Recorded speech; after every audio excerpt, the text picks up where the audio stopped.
Kasih karunia dari Allah Bapa kita dan dari anaknya Tuhan Yesus Kristus yang memberkati dan menyertai pikiran saudara-saudari sekalian. Amin. Bapak, Ibu, dan saudara-saudari, salam sejahtera bagi kita hari ini.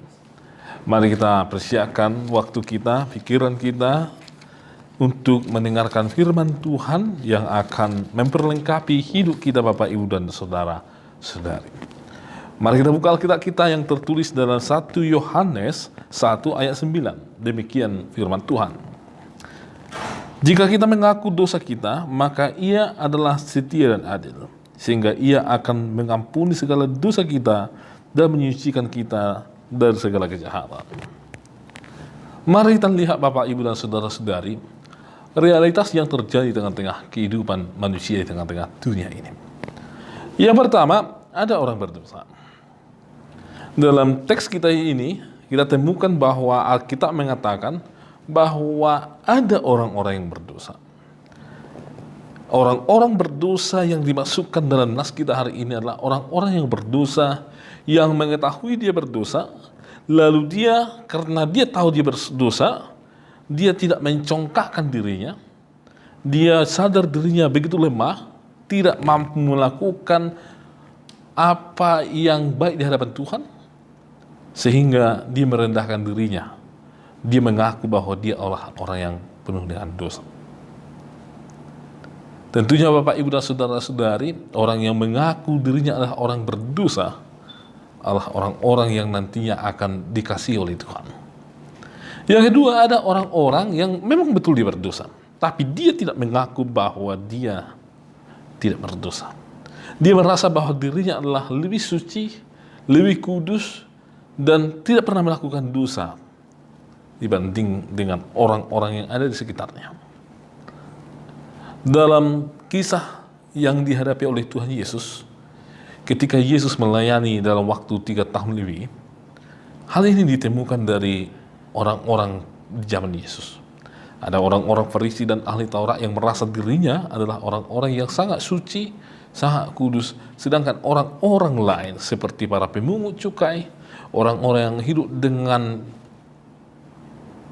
mengandalkan otot dan tenaga mereka, mereka menganggap itu sebagai orang-orang yang di bawah status sosial mereka, di bawah kekudusan mereka.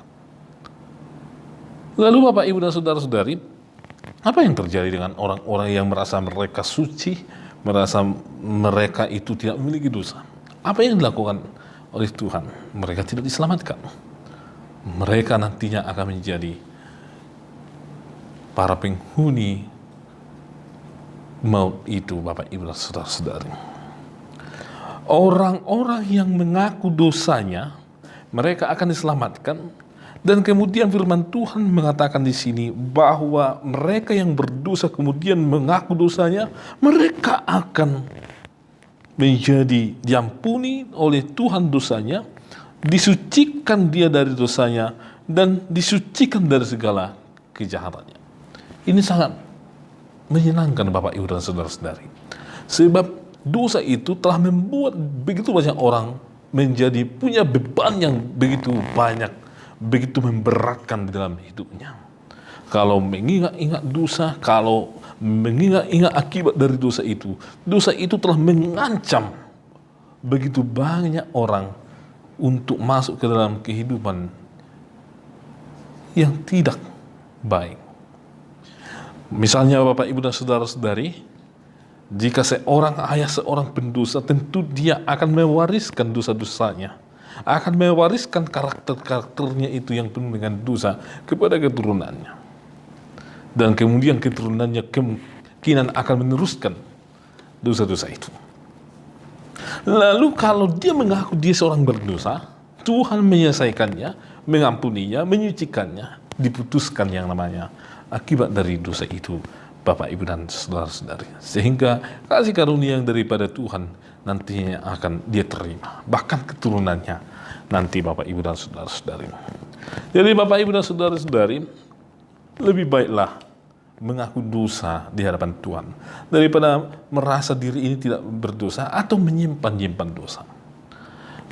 Kemudian ada orang yang tahu dia berdosa, tahu dia telah melakukan perbuatan-perbuatan yang bertolak belakang dengan kehendak Tuhan, tapi dia tidak mau merendahkan dirinya, dia tidak mau mengaku dosanya di hadapan Tuhan, sehingga dia tidak beroleh pengampunan. Dan yang terakhir tadi, ada orang yang merasa dia suci dan kudus di hadapan Tuhan.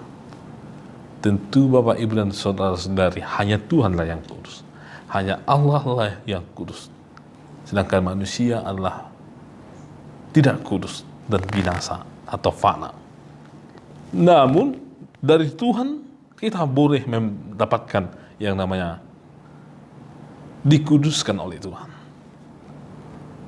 Jadi Bapak, Ibu, dan saudara-saudari, firman ini hendak mengatakan kepada kita, mari mengaku bahwa diri ini penuh dengan dosa, penuh dengan kelemahan.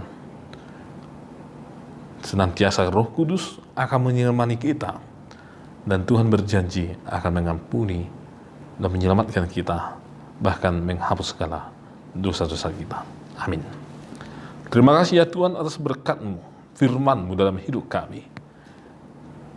Terima kasih ya Tuhan atas pengorbanan-Mu bagi kami, sehingga kami memperoleh yang namanya sukacita sebagai orang-orang yang diampuni oleh Tuhan, orang-orang yang dihapuskan dosanya. Kiranya Tuhan yang mengajari kami dalam hidup kami, agar kami di rumah, di keluarga kami, di tempat kami kerja, atau dimanapun ya Tuhan, menjadi orang-orang yang tidak merasa dirinya lebih hebat, tidak merasa orang yang lebih suci dari orang lain, tetapi kami merasa bahwa kami ini adalah orang-orang yang disucikan oleh Kristus, yang diampuni, yang dilayakkan, sehingga kami selalu mengingat-ingat pengorbanan Tuhan Yesus Kristus di kayu salib. Berkatilah ya Tuhan umat-Mu, lindungi mereka, berkati pekerjaan mereka, dan segala sesuatu ya Tuhan yang mereka rencanakan, yang sesuai dengan kehendak Tuhan, sehingga semuanya itu menjadi mendatangkan berkat dan sukacita bagi mereka. Ampuni kami ya Tuhan atas segala dosa dan pelanggaran kami, sehingga kami layak di hadapan Tuhan. Amin. Anugerah dari Tuhan Yesus Kristus, kasih setia dari Allah Bapa, dan persekutuan Roh Kudus menyertai kamu sekalian. Amin.